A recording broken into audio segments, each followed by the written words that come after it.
Hi there. Welcome to this week's live.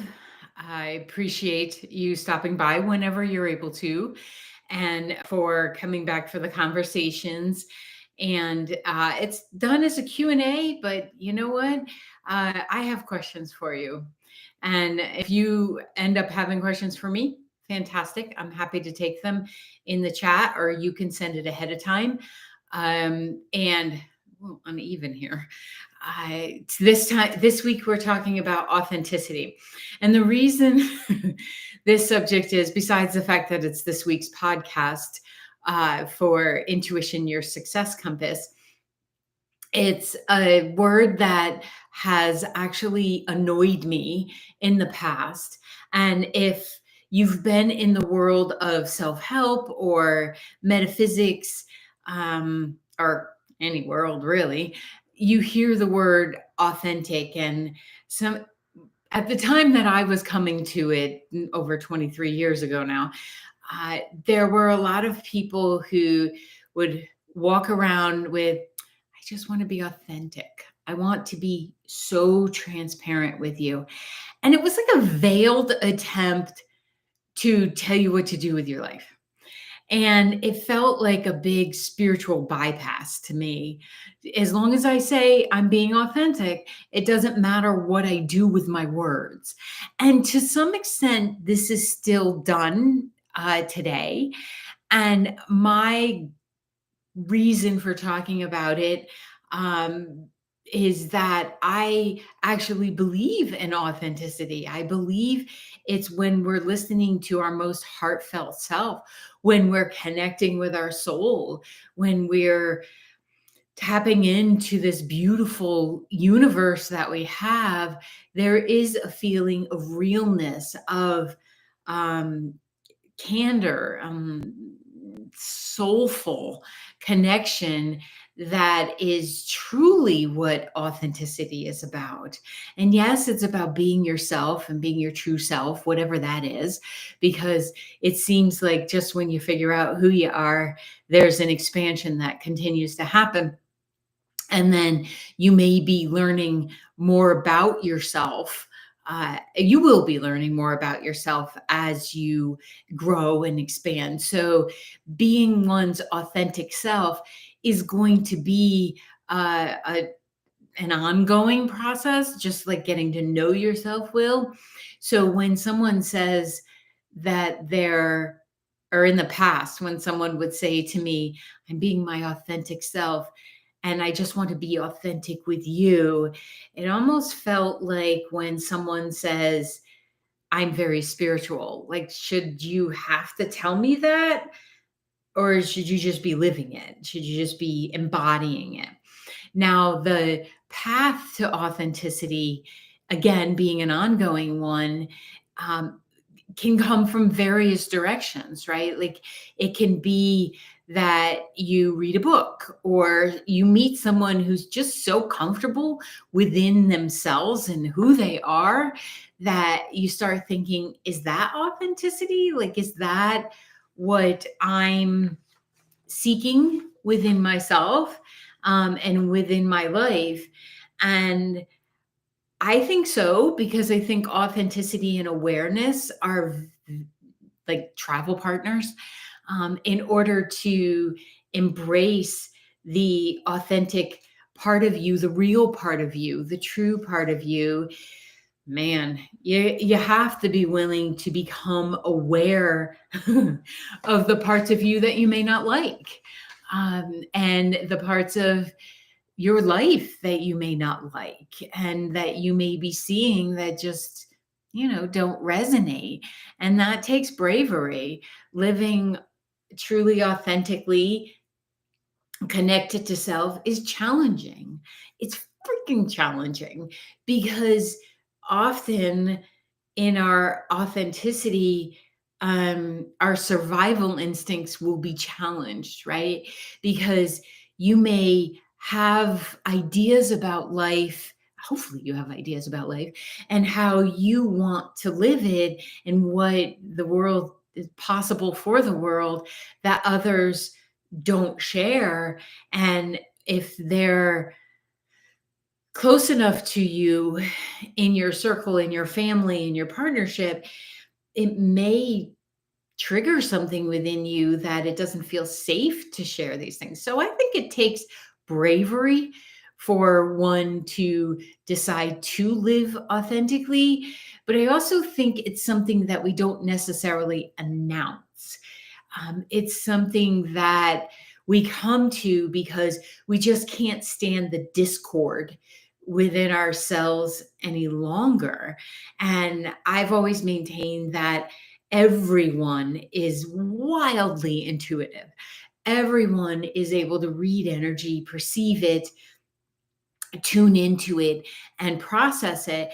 It's just that we've either forgotten or those around us um, don't like it. So maybe have like wired it out of us. I remember one time asking my mom about something I was feeling intuitively, and then I was seeing spirits go into the closet. I didn't know what they were, but and she point blank said to me, we don't talk about those things. So right there was a message that I couldn't even listen to my own, like what my eyeballs, I thought my eyeballs were seeing. We know it's the third eye, but I, and I learned to not really trust my own inner voice or what I believed about the world until it became so loud that I couldn't ignore it anymore.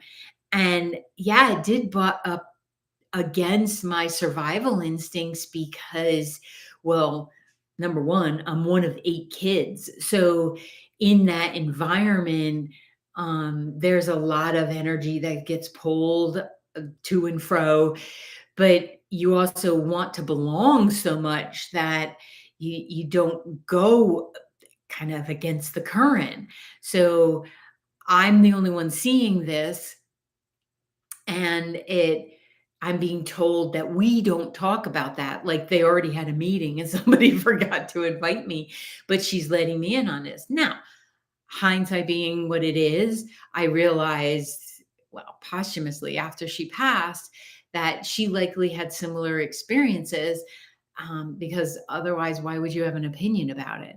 Right. So it can be difficult to embrace who we are, truthfully, authentically, transparently, with all of our uniqueness, if external circumstances are telling us that it's just not okay, or you are going to be outed, right? You're going to be the weird one. Well, I am the weird one.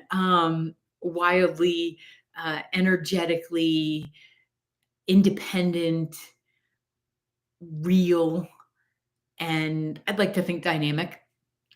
So, or the real deal. Let's call it the real deal.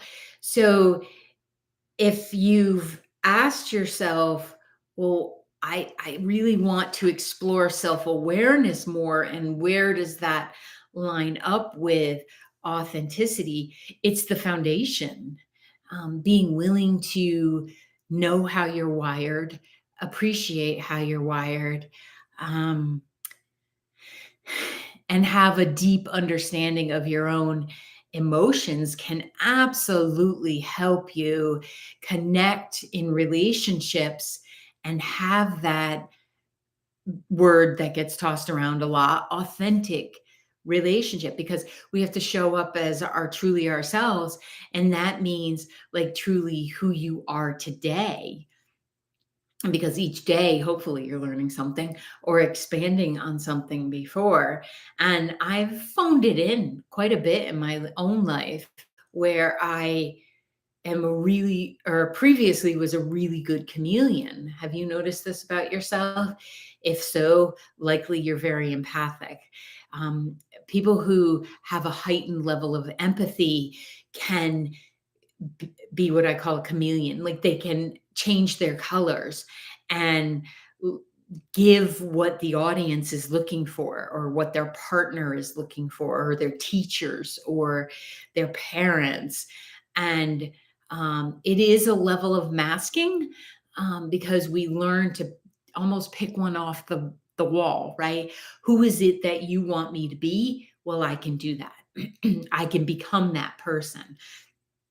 I can anticipate who you want me to be and then show up in that. But that's not being authentic. And you may not even realize you're doing it until you have more relationship experiences with coworkers and partners and siblings and all of that.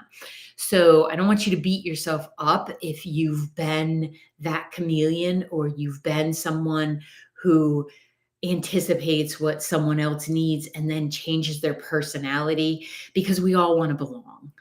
We all want to connect and feel a um, like a coalescing with other people. That doesn't mean we want to be with them all the time. This is something that in my relationship, and this is the most transparent, authentic relationship I have ever experienced in my life, including the one with myself, because he asks hard questions sometimes that I'm not willing to ask myself at the time. I'm always willing to do the work.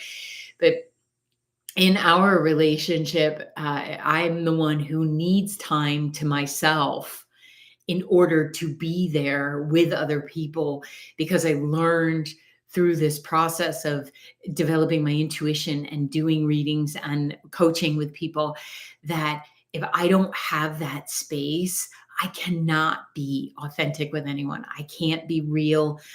Sometimes I can't even be conversational.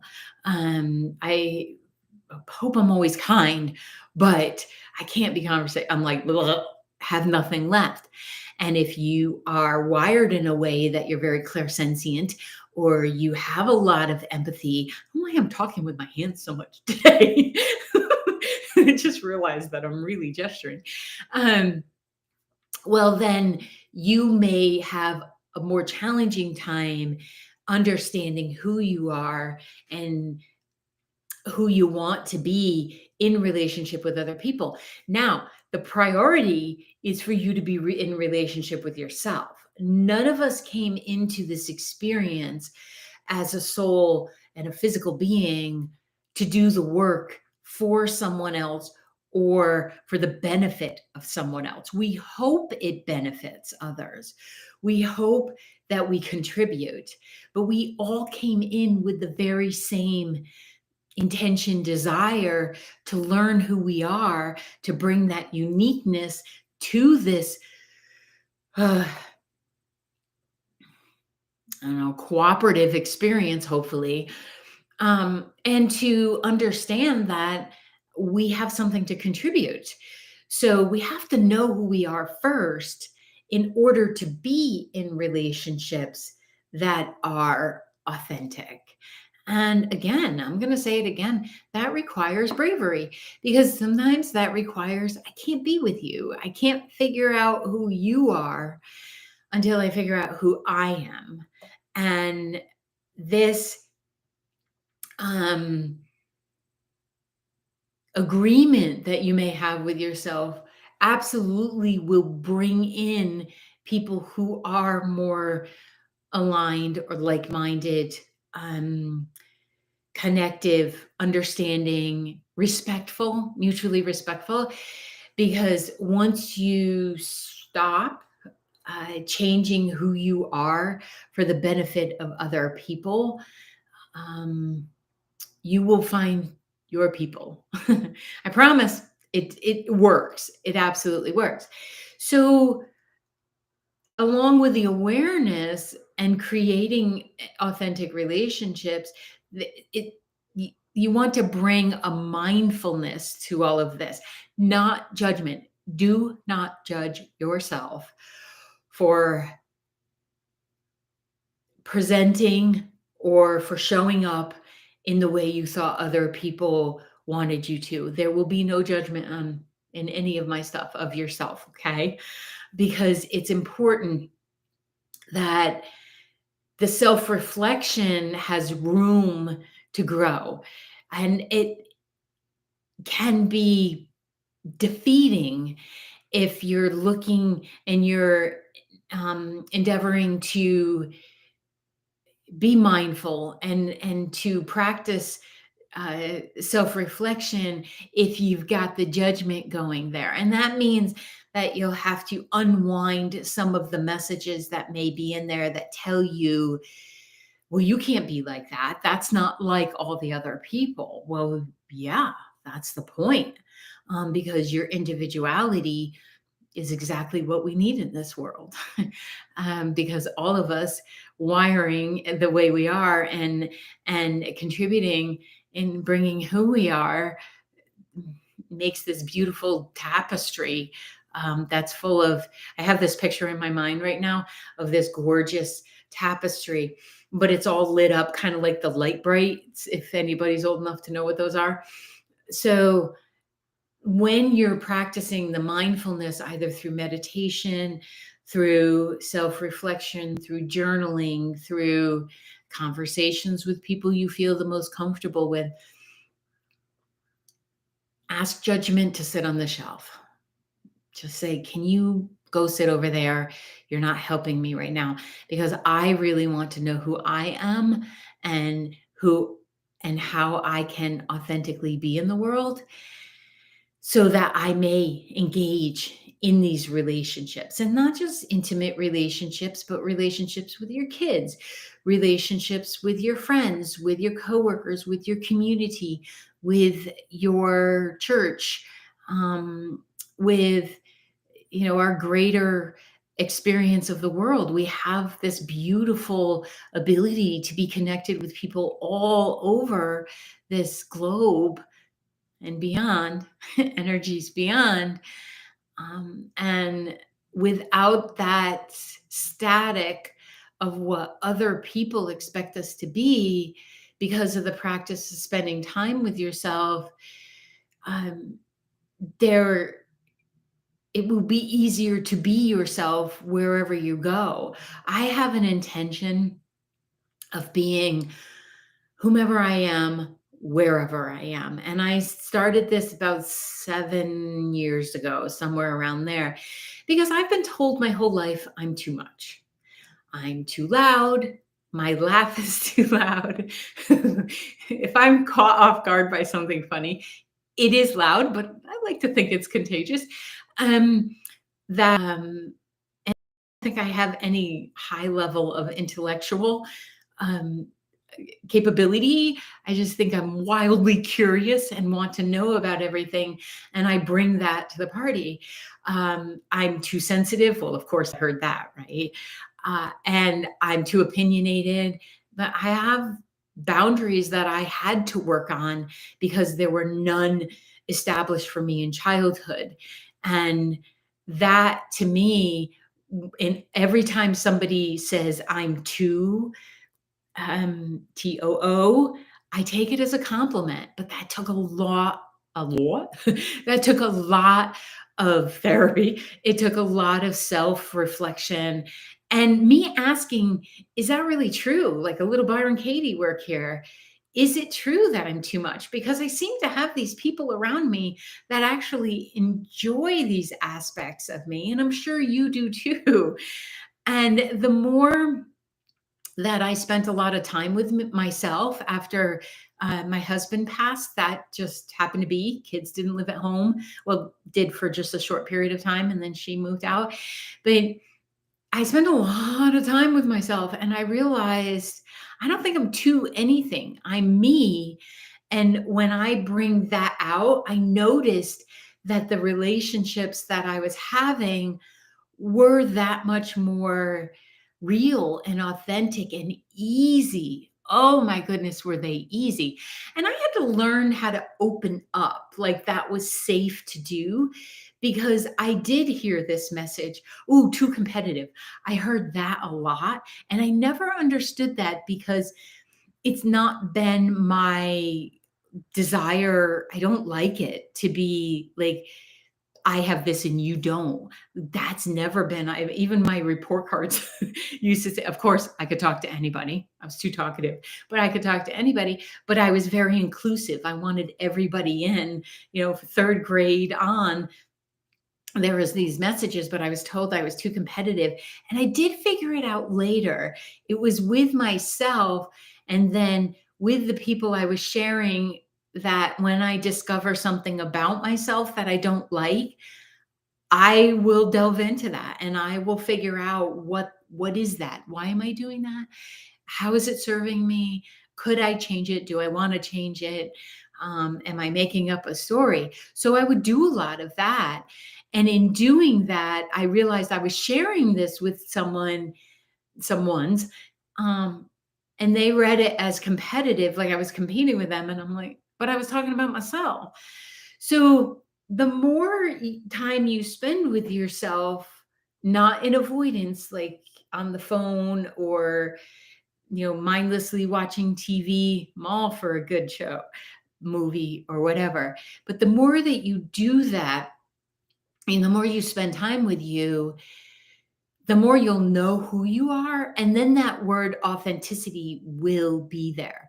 And then you will be really good at seeing when others are not aligned, they're not connected with themselves.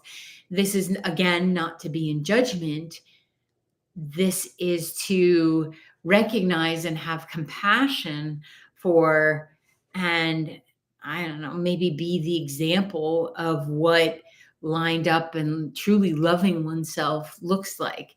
Now, I am not here every day in this space of loving oneself, but it's there more because I practice these suggestions, live them before I even suggest them. That's very important to me, to actually live anything that I suggest. So, my question to you, I have a couple questions that I'd like to pose because they can help you to line up. I figure I'll bring the questions if there aren't any questions.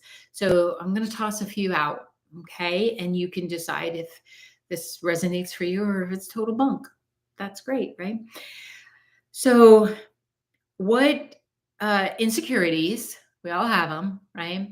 What insecurities or fears have held you back from fully expressing yourself, your fully authentic, this is how I'm wired, this is what makes me unique self? You do not have to have a list, one will do.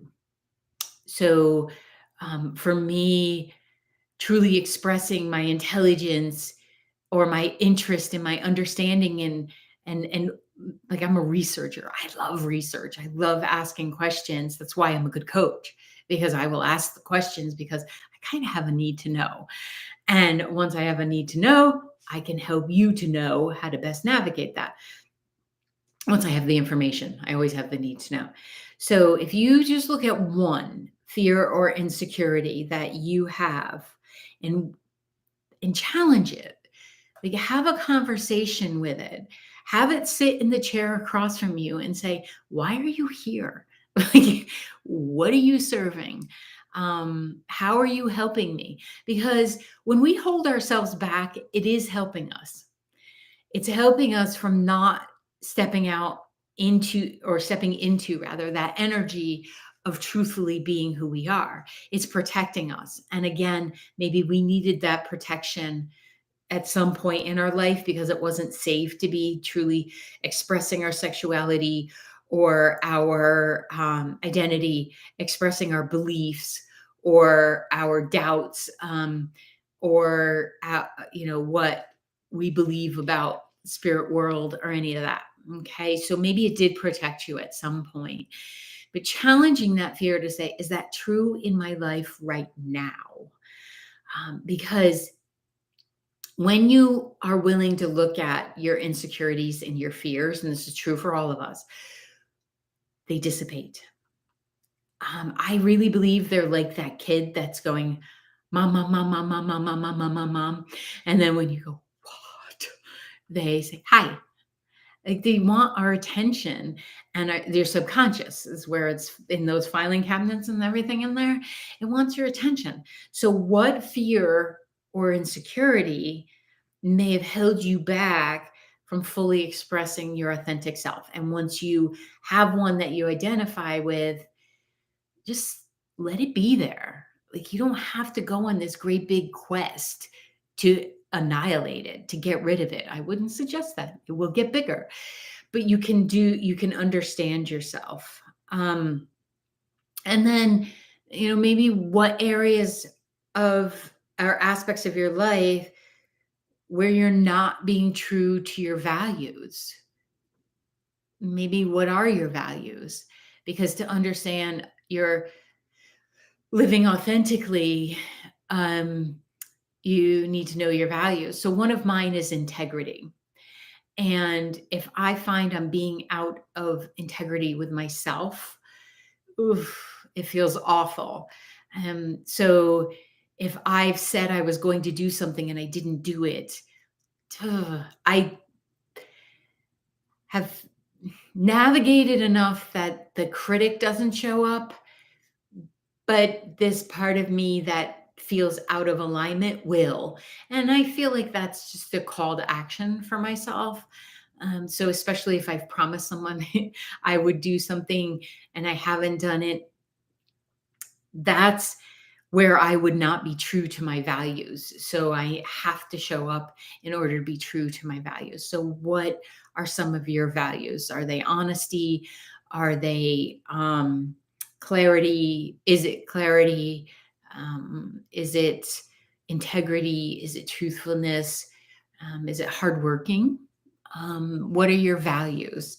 And that will help. So, I just evaluate on a daily basis. Maybe you do when you're lying down to go night night, you just do a check-in and say, did I align with my values today? If you did not, there is still no judgment because you're going to sleep. You don't want to go to sleep in that stuff. You will say, okay, tomorrow I set the intention of doing this, right? Like it's my everyday intention not to eat sugar. Some days I get there, some days I don't. So beating myself up is not going to help me. But doing that check-in and asking, okay, well, what sent you askew? Like what happened that didn't line up today? Um, these check-ins with yourself are what's going to strengthen your core of who you are. I decided this year, I'm 54. I just turned 54. So I decided 54 is the year of the core of my business, the core of myself, in my integrity and in my values and in my authenticity and my vulnerability and being open and sharing more stories and all of that and feeling safe in doing that. My physical core, taking horseback riding lessons, doing Pilates. Uh, I'm about to start a challenge with a client of mine with the infinity hoop. So, there should be some good videos coming about that. Because again, if somebody is saying they need my help in that and it's something I'm willing to do, I'll meet you there. And then it met up with my intention of strengthening the core, which also supports my back. But that idea of being true to self comes from your core. It comes from your essence, from your soul self. So if you want to be in authentic relationships, you have to look at the relationship that you're having with yourself first and foremost. And then you need to look around you and take a little inventory, see what relationships or environments drain your energy. So this is where your intuition comes in. Okay. You start paying attention to what are you picking up? What is showing you that it's not working for you, that the vibes are not lining up. That could be something you're watching on TV. That could be a relationship that you're engaging in. It could be a job that you're doing. It could be how you're talking to yourself. It could so many things, so many. But if you want conscious, authentic relationships, you're going to have to pay attention to the environment in which you're in and how you're showing up for you. And that will often sort out, it will become rather obvious to you when other relationships aren't lining up because the energy is going to be discordant, it's going to be out of whack. So, just a few ideas for you. The podcast this week is about authenticity. So you can head over there. Actually, you can stay here on YouTube and watch it here, or listen to it. And while you're doing something else, and there's more that I go into in that. And my commitment is that I will keep showing up as authentically as possible in my life. And I hope you'll join me. And I so appreciate you. Again, if you stay for 2 seconds, I really appreciate that you showed up and that you've even considered watching these. So thank you so much. Thank you for being part of my world. And I hope you have a most fantastic week.